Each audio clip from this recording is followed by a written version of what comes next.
Hello, guys. This is Robbie A. Gray here, coming to discuss a few more things. Mainly, this is first letting you guys all know, hey, I got a new laptop, which you are looking through a webcam attached to my laptop. So thumbs up to that. But now we're going to be discussing. So I've been. This is the first show in my YouTube series, Urban Theorologist. And what this is basically about is I'll be discussing various urban myths such as the Slenderman, the Mothman, the Bunny Man. Yes, it actually exists. Different characters like that. And so this is our first episode, and believe it or not, I just already mentioned the first character that we're going to be discussing, the Slenderman. So I'll be discussing a few theories that I have on the character, not necessarily facts on the character, but theories that I have on the character. So first off, I want to talk about the Slenderman's size.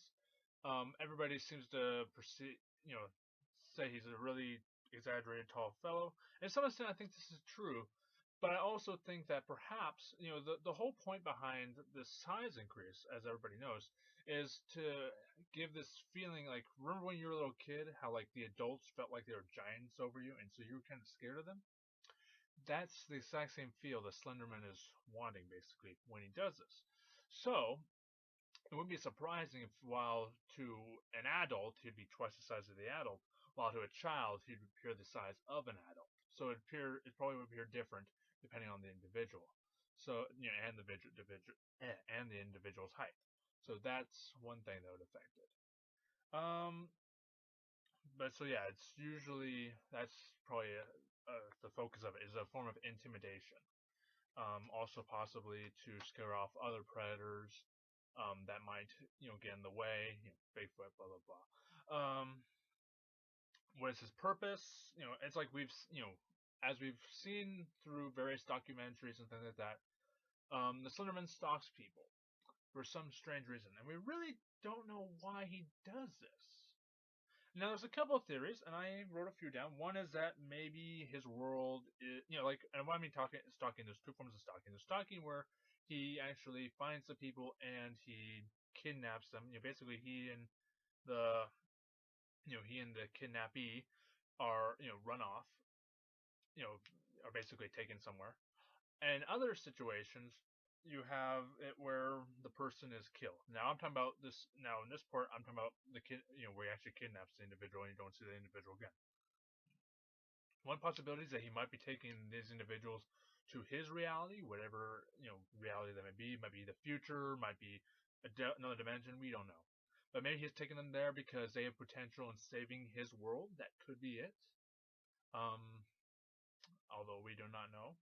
Another theory is that he might be out to destroy our universe. Maybe our universe is a threat to his universe, and so as a result, that is the reason why he's stalking people. It's basically like, hey, you could potentially be the key to saving your universe from my universe. Therefore, I'm going to take you out. I'm going to basically take you to my universe. Now you're on my side. Ha. That could be it. Another one is just he's doing it just for entertainment. He thinks it's fun to stalk people, which isn't surprising. It's from the fact that you see so many real-time strategy games based off him stalking you. Wouldn't be surprising. Um, so then to talk about the other killings. So one of the ways he kills individuals is that he impales them on trees. How does he do this? Some people like to say, some people theorize that he just thrusts them on the tree, but this seems kind of unlikely. And it's considering the fact that he can teleport, it is more than likely that he has the ability to teleport other individuals that are under his power. So the more than likely he materializes the individual inside the tree. That would make a lot more sense.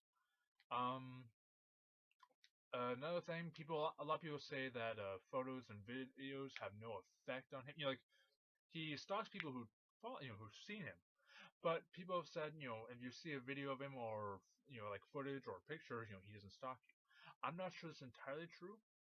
One idea is that maybe that might be the case unless he's seen you. Like let's say for example he's stalking someone else, But as the process of stalking someone else, he ends up encountering you. Not you don't see him, but he encounters you, and he encounters maybe you looking at a photo of him.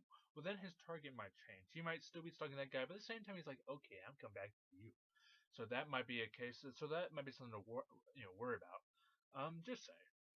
Um, okay, next topic, the purpose of the notes. Everybody's in a major thing that's in all the different Slenderman games is like he's stalking you because you're catching all these notes. So generally, it's 8 pages, and you're catching these pages, and it's like, why is he doing this? Well, again, entertainment.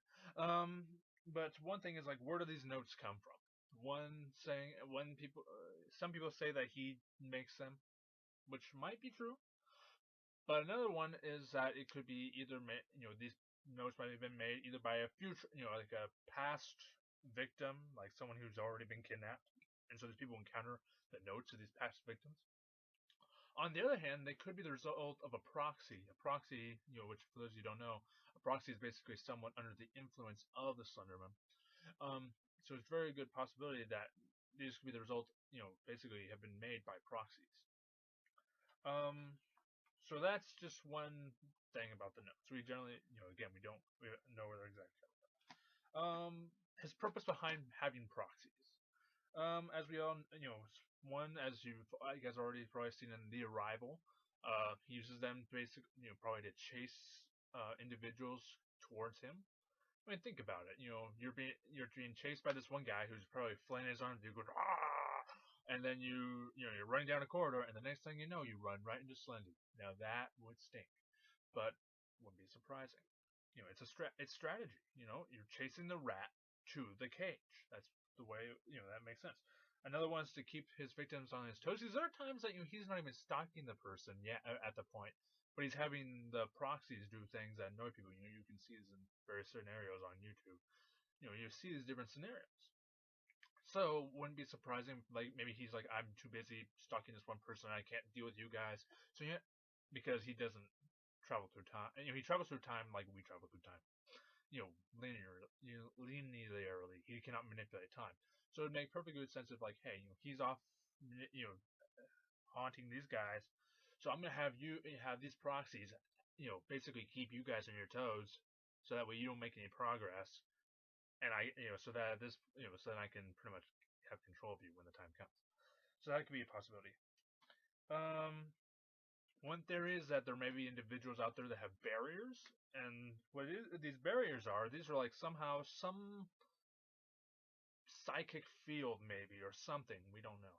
But basically they have this barrier that prevents Slenderman from getting within contact of them. He cannot come in contact with them. Now, as a result, while he cannot come in contact with them, the proxies could. And as a result of the proxies trying to come in contact with him, coming in contact with this individual with a barrier, that is a way of Slendy getting access to these people. And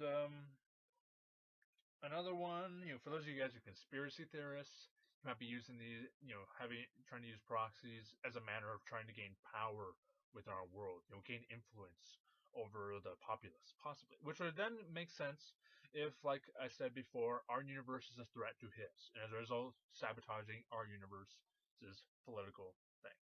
Again, that's just for conspiracy theorists. I can't say if that's true or not. So that's all I got. If I end up coming across any more ideas if I come across any more ideas for how this, theories on Slenderman, I might do a part two. But at this point, this is our first video. This is so this is the Urban Theory. Why can I not pronounce it now? This is the Urban Theorologist series.